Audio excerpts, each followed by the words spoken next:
শরীফ ওসমান হাদী ঢাকা ৮ আসনের স্বতন্ত্র এমপি পদপ্রার্থী, একজন জুলাই যোদ্ধা, একজন আপোষহীন লড়াকু সৈনিক, যার সাহস, যার সততা, দেশপ্রেমে আমরা বিশ্বাস রাখতে শিখেছি, যার কণ্ঠে আমরা অন্যায়ের বিরুদ্ধে প্রতিবাদ শুনেছি, যার উপস্থিতিতে আমরা দেশকে একটু বেশি নিরাপদ মনে করেছি।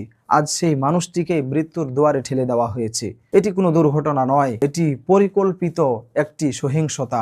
আর এই সহিংসতার পিছনে আছে কিছু মানুষরূপী অমানুষ, যারা নিজেদেরকে রাজনীতিবিদ বলে পরিচয় দেয়, কিন্তু বাস্তবে তারা রাজনীতির নাম কলঙ্কিত করছে। গণতন্ত্রে মতভেদ থাকবে, কিন্তু মতভেদ মানেই আক্রমণ নয়।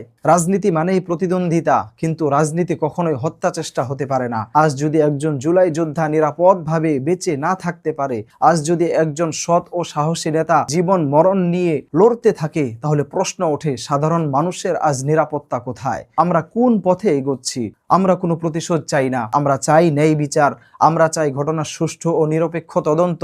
দোষীদের পরিচয় প্রকাশ করুন, রাজনৈতিক পরিচয় ঊর্ধ্বে উঠে দৃষ্টান্তমূলক শাস্তি আমরা চাই। রাজনীতির নামে সন্ত্রাসীদের স্থায়ী অবসান আমরা চাই। এদেশ শহীদের রক্তে কেনা, এদেশ লড়াকু মানুষের আত্ম থেকে গড়া, এদেশে কোনো অমানবিক রাজনীতির জন্য নয়। শরীফ ওসমান হাদী ভাইয়ের জন্য আমরা প্রত্যেকেই দোয়া করব, আল্লাহ তাআলা যেন শরীফ ওসমান হাদী ভাইকে ফিরিয়ে দেন। যারা শরীফ ওসমান হাদী ভাইকে আজ মেরে ফেলার জন্য হত্যা পাইতারা করছেন, তাদেরকে আমরা আমাদের এই দেশে দৃষ্টান্তমূলক শাস্তি দাবি করছি।